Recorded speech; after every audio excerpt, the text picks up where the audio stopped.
Thank you very much for giving me the opportunity to share the findings of our research project with you. The project was on an investigation of the significance of water and the permissibility of water reclamation among Muslims. In 2012, the residents of eThekwini municipality were informed that they would be receiving reclaimed water for their domestic use. The residents objected, and among them were a number of Muslims who said that the practice was not acceptable in Islam and they would not accept it. In contrast with their objection, the people of Beaufort West said that water reclamation did not object to water reclamation, and we know from many other countries, Muslim majority countries, where water reclamation is accepted and there is no religious objection. So the question of this project was to find out what was the nature of the objection, what was the meaning of that objection. But more broadly, we wanted to know what was the cultural significance of water and what did it mean when people objected to or accept water reclamation. What was their understanding of water? We thought that this was potentially a broader subject, a broader issue that one has to relate to in terms of water management.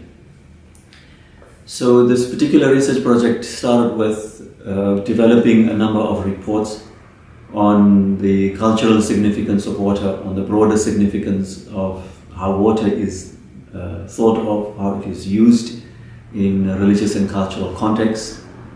Secondly, we wanted to know what was the approach to water reclamation in Muslim majority countries, and more specifically wanted to know the understanding of the jurisprudence that had led to these divergent opinions. So we prepared a number of reports and we sent it to religious leaders, and we decided to focus specifically on religious leaders at first, because they are the opinion makers in the society and they often determine what the terms of the discourse, even though people might not all agree with them, but they certainly help us to understand the cultural significance of water at the first level. We then brought them together with their written and their oral comments, and our discussion then produced the final findings for this research report. At the outset, I must say that we found no real objection among Muslim majority countries to water reclamation practices. That a number of these countries, because they lie in countries and areas where there is very shortage of water, that increase of water, of population pressures, industrialization has led to an acceptance of water reclamation practices. There are debates on the use of water, reclaimed water for edible crops as such, but that is something shared with others as well. We only found one religious opinion in 1978 issued by Saudi Arabia that paved the way for water reclamation practices in other Gulf countries. So this particular opinion accepted water reclamation as such. But there was no noticeable impact of this religious opinion outside the Gulf, and outside the Gulf we didn't find any deliberation on religious issues. So from this perspective, it seemed that water reclamation practices should not necessarily be such a big problem as such. Nevertheless, we went ahead and we explored the broader significance, the broader understanding of water in Muslim context, in Muslim religious context. We looked at the religious literature, and it was very clear that water plays a very significant role as a source of life, as the essence of life. There is a very famous Quranic verse which says that all living things are created from water. Water plays a role in eschatological images, that pure water flows in the gardens of heaven, whereas hell or the torments of hell are characterized by the absence of water and by thirst.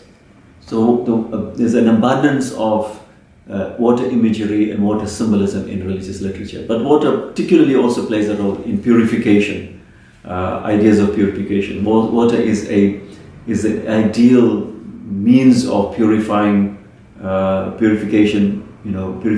the level of the physical, the moral and the spiritual as such.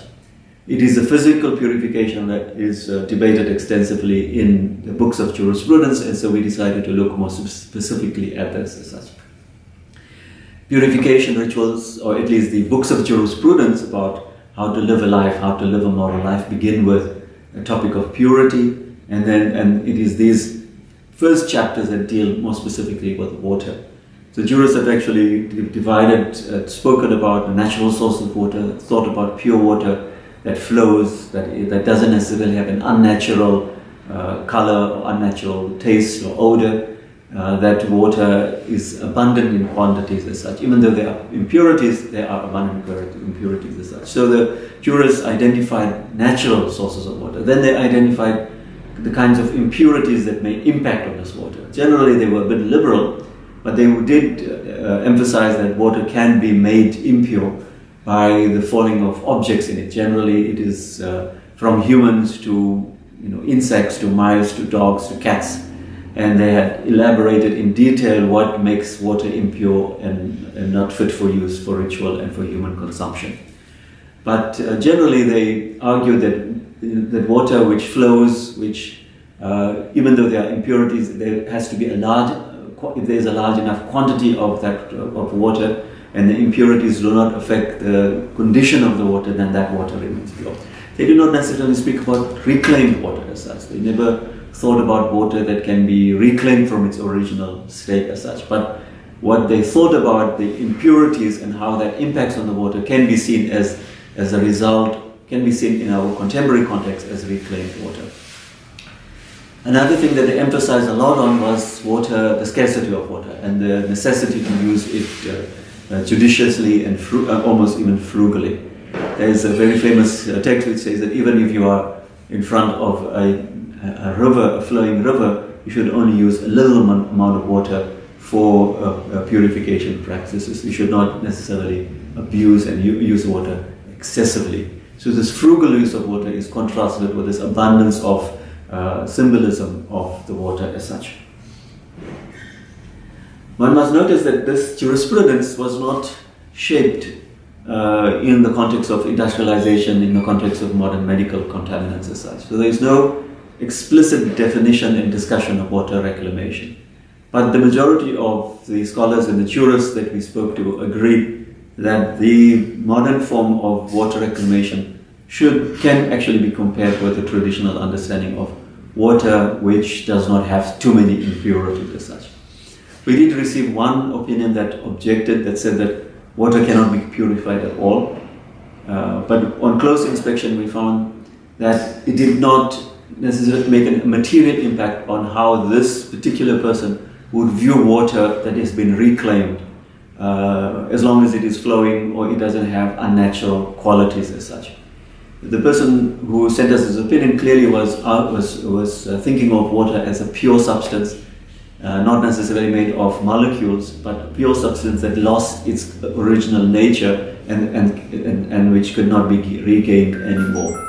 And I think this particular objection as such was significant, was something that to be noted, even though it was a minority position.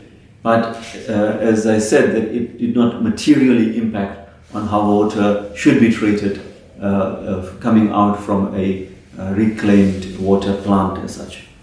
In the larger group, for example, in the majority, the overwhelming majority of our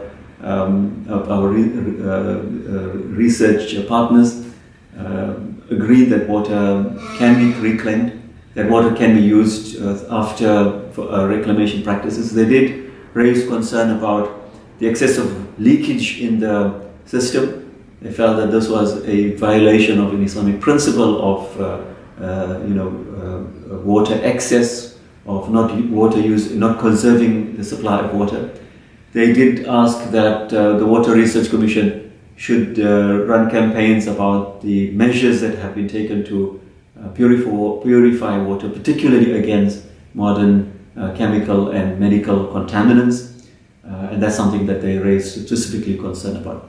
But on their side, they also supported the general water management practices that are undertaken within South Africa. They committed themselves to support these campaigns wherever they can.